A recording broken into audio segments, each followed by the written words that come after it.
So the final question I was kind of asking myself about the nature of privacy is, why is it actually important? And this is sort of the most interesting area of the debate about it, because there are some theorists that argue that privacy isn't important. Some say it's, there's the feminist critique of privacy, which says that it's something that upholds kind of oppression of women. And there's also the economic critique of privacy, which is that privacy is not good for business.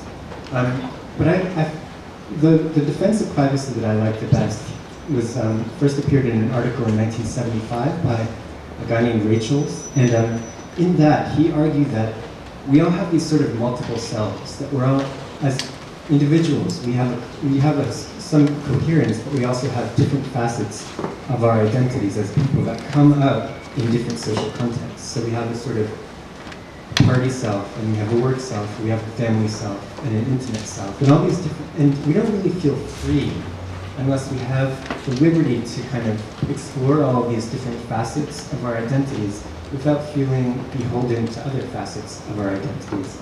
So it's really important that we can feel that we can cut loose on a Friday night with our friends, and it's a bit of an invasion of our privacy if the photos of that party are then uploaded so that someone in our workplace sees what our Friday night behavior is like. So it's sort of this compartmentalization argument, which I think is a really good sort of starting point for thinking about why privacy actually is important to our identities in this society.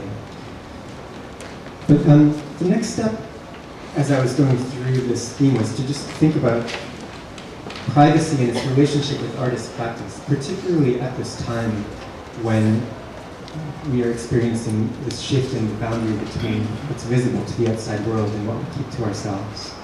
And I guess there's kind of two central strategies which come across through many of the works in the show, though not all of them.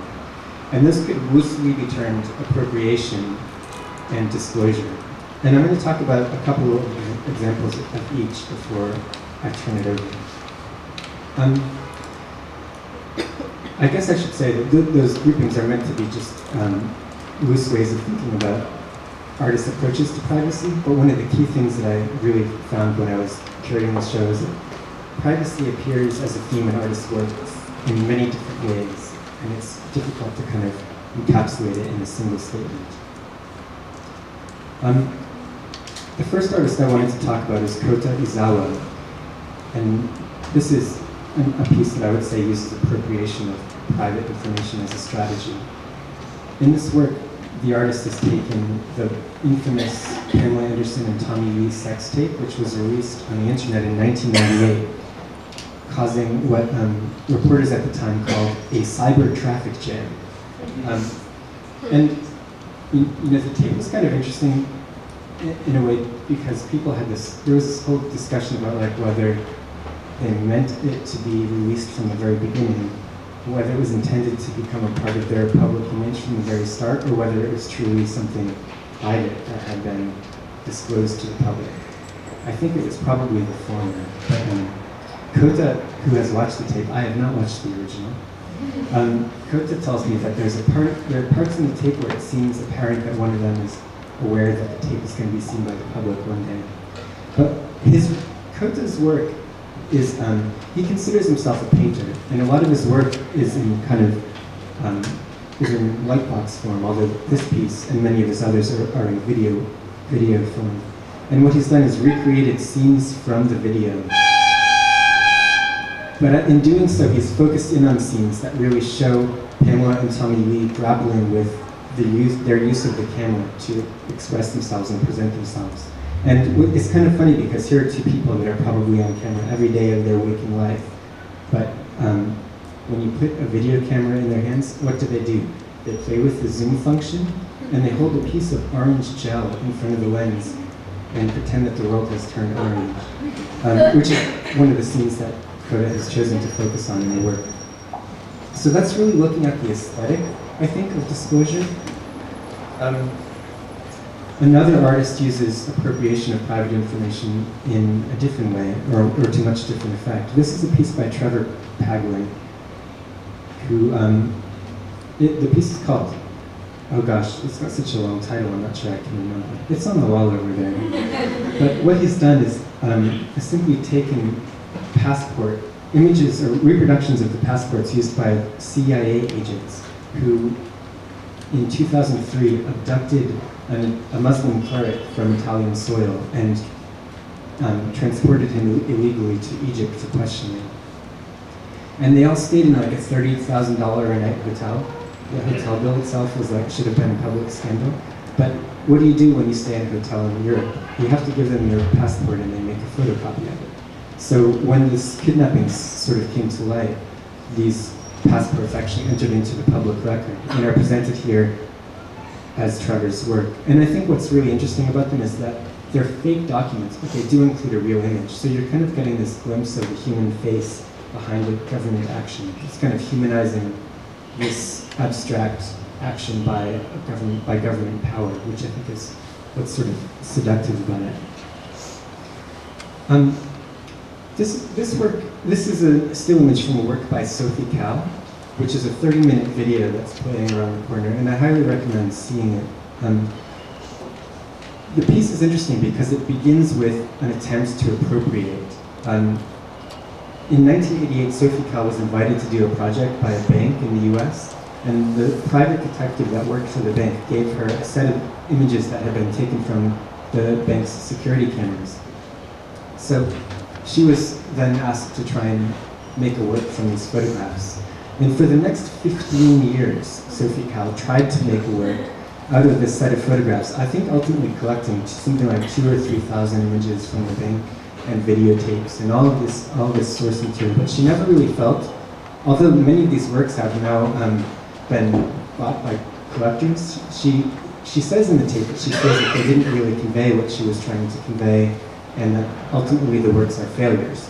So the video is actually a disclosure of her own process as an artist and the doubts that she feels as she goes about as she goes through her artist practice. So it starts with a disclosure, or starts with an appropriation, and kind of mutates into a disclosure.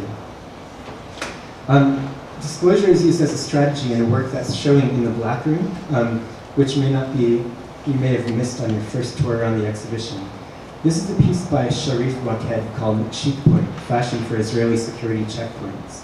And in this work, Sharif has created a line of haute couture, men's fashion, which reveals various parts of the male body to wondrous effect. And at the end of the video, I guess I have to give it away, he reveals the inspiration behind the work, which I guess is given away by the title. He shows images from news sources that show Palestinian men at security checkpoints raising their clothing to reveal parts of their body. So the clothing is, although it appears to be this disclosure that's sort of meant to be sexy and, cutting edge, it's actually serves a functional purpose as well, which is to get you through a security checkpoint without having to remove your fancy clothes. So here, the active disclosure of the body becomes a kind of tool for political critique. It's almost as if Sharif is saying, these are the lengths to which one must go to avoid the suspicion in this political climate. And I wanted to conclude, I'm not going to go through all of the works in the show, but I wanted to conclude by talking about this piece by Mohammed Kamra, which involves an element of disclosure, but also really directly addresses privacy as its subject matter as well.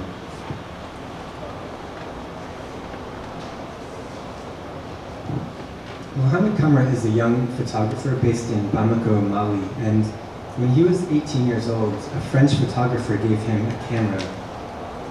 And Mohammed was worried that if he took photographs in the street, the camera would be stolen. So he started taking photographs inside his home and inside the homes of his friends and family. And he became quite successful. He has an amazing sort of eye or sense of image making, and actually caught the attention of a gallerist in Paris. In the piece that's showing in the exhibition, Mohammed's taken a video camera and filmed all of the curtains that hang in the doorways of his friends and family's homes in Bamako. And so the piece is sort of a reflection on the line between public and private. In the really hot climate that we find in Bamako, the thin membrane of the curtain is maybe all that separates the public and private sphere, but it's enough to allow him to kind of practice his art without fear of hindrance from people in the street, which I think is a really nice reflection of the value of privacy, which I thought would be a good place to stop.